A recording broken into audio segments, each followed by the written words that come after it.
Hi friends, இஷ்டமாக சமைக்கலாம் சேனலுக்கு மீண்டும் உங்களை வரவேற்கிறேன். இன்னைக்கு நல்லா பஞ்சு போல சாஃப்டான தேங்காய் தோசை எப்படி செய்யறதுன்னு தான் பார்க்க போகிறோம்.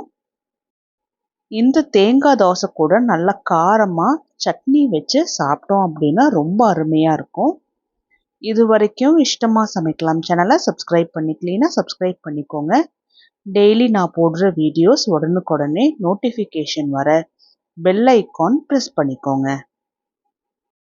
இந்த தேங்காய் தோசைக்கு எண்ணெய் எதுவுமே சேர்த்தாம தான் செய்ய போகிறோம்.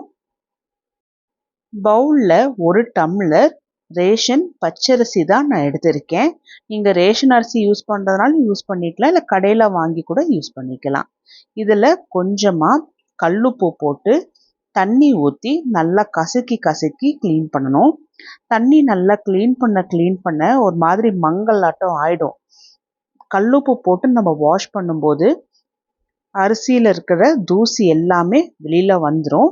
நல்லா தண்ணி இது போல் கிளியராக ஆகிற வரைக்கும் 4லேருந்து 5 முறை நல்லா கழுவிட்டு அரிசி முங்குற அளவுக்கு தண்ணி ஊற்றிட்டு 6 மணி நேரம் ஊற வச்சிடலாம். 6 மணி நேரத்துக்கு அப்புறம் பார்த்தோம்னா அரிசி நல்லாவே ஊறி வந்திருக்கு. இந்த அரிசியை தண்ணியிலிருந்து வடித்து எடுத்துட்டு மிக்ஸி ஜாரில் ட்ரான்ஸ்ஃபர் பண்ணிடுவோம். எந்த டம்ளரில் அரிசி அளந்தோமோ அதே டம்ளரில் பாதி டம்ளர் சாதம் போட்டுடலாம்.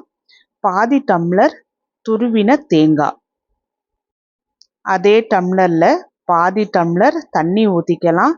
தேவையான அளவுக்கு உப்பு போட்டு நல்லா நைஸாக அரைச்சி எடுத்துகிட்டு வந்துடுவோம். தண்ணி தேவைப்பட்டுச்சு அப்படின்னா அரைக்கும் போது இன்னும் கொஞ்சம் சேர்த்திக்கோங்க. தோசை மாவு பதத்துக்கு அரைச்சி எடுத்துகிட்டு வந்துடணும். ரொம்ப தண்ணியாகவும் இருக்கக்கூடாது.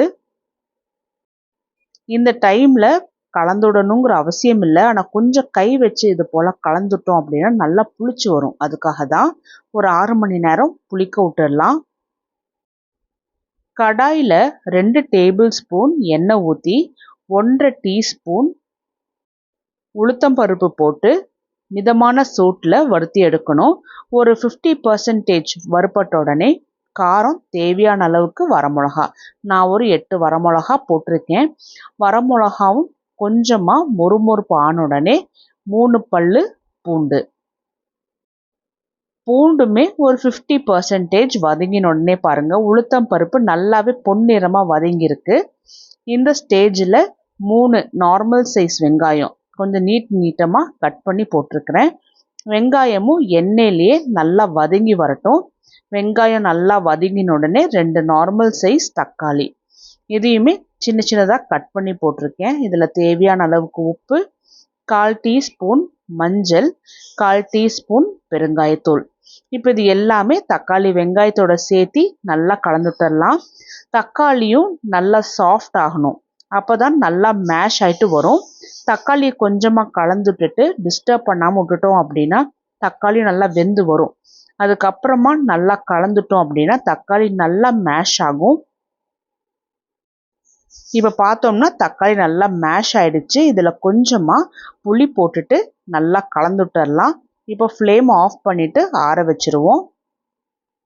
தக்காளி வெங்காயம் நல்லா ஆறின உடனே மிக்ஸி ஜாரில் ட்ரான்ஸ்ஃபர் பண்ணிவிட்டு தேவையான அளவுக்கு தண்ணி ஊற்றி நல்லா அரைச்சி எடுத்துகிட்டு வந்துடலாம். நாங்கள் ரொம்ப தண்ணியாக அரைக்க மாட்டோம், உங்களோட தேவைக்கேற்ற மாதிரி நீங்கள் தண்ணி சேர்த்து அரைச்சி எடுத்துக்கலாம். நாங்கள் கொஞ்சம் இது போல் கெட்டியாக தான் அரைப்போம், அப்போ தான் தோசை தொட்டு சாப்பிட்றதுக்கு நல்லாயிருக்கும். அடுத்த நாள் காலையில் பாருங்கள் மாவு சூப்பராக புளிச்சு வந்திருக்கு. இந்த பதம் கரெக்டாக இருக்குது. இதுக்கு மேலே தண்ணி ஊற்ற வேண்டாம். தோசைக்கல் கொஞ்சமாக சூடாயிடுச்சான்னு செக் பண்ணிவிட்டு குழிக்கரண்டியிலேருந்து ஃபஸ்ட்டு ஒரு குழிக்கரண்டி அளவுக்கு மேலால் இப்படி தூக்கி ஊற்றிட்டு இன்னொரு அரை குழிக்கரண்டியும் மேலால் தூக்கி ஊற்றிட்டு தேய்க்க வேண்டாம், அப்படியே டிஸ்டர்ப் பண்ணாமல் விட்டுடலாம். மிதமான சூட்லேயே மூடி வச்சுருவோம். நல்லா வெந்து வரணும். நல்லா வெந்துருச்சான்னு செக் பண்ணுறதுக்கு நடுவில் நல்லாவே மாவு வெந்துருச்சு அப்படின்னா கரண்டி வச்சு இது போல் எடுத்துடலாம். எண்ணெய் எதுவுமே ஊற்ற வேண்டாம். நல்லா சாஃப்டாக பஞ்சு போல் புசு புசுன்னு தேங்காய் தோசை ரெடி ஆயிடுச்சு. அடுத்த தோசை ஊற்றுறதுக்குமே துணி வச்சு இது போல் தொடச்சி விட்டுட்டு எப்பவும் போல் தேங்காய் தோசை ஊற்ற வேண்டியது தான். எண்ணெய் ஊற்றணுங்கிற அவசியம் இல்லை. 1.5 கரண்டி அளவுக்கு ஊற்றணும் அப்படின்னு நல்லா புசு புசுன்னு இருக்கும். இது போல் மாவில் தேவையான அளவுக்கு தேங்காய் தோசை சுட்டி எடுத்துக்கலாம். இந்த புசு புசுன்னு சாஃப்டான தேங்காய் தோசைக்கு நம்ம ரெடி பண்ணி வச்சுருந்த சட்னி சூப்பரான காம்பினேஷனாக இருக்கும். நீங்களும் நான் இந்த வீடியோவில் சொன்னது போலவே ரேஷன் பச்சரிசி வச்சு புசு புசுன்னு தேங்காய் தோசை செஞ்சு பார்த்துட்டு எப்படி வந்துச்சுன்னு எனக்கு கமெண்ட் பண்ணுங்கள். இந்த வீடியோ உங்களுக்கு பிடிச்சிருந்தா லைக் பண்ணுங்கள், உங்கள் ஃப்ரெண்ட்ஸ் எல்லாத்துக்கும் ஷேர் பண்ணுங்கள், கூடவே சப்ஸ்கிரைப் பண்ணிக்கோங்க.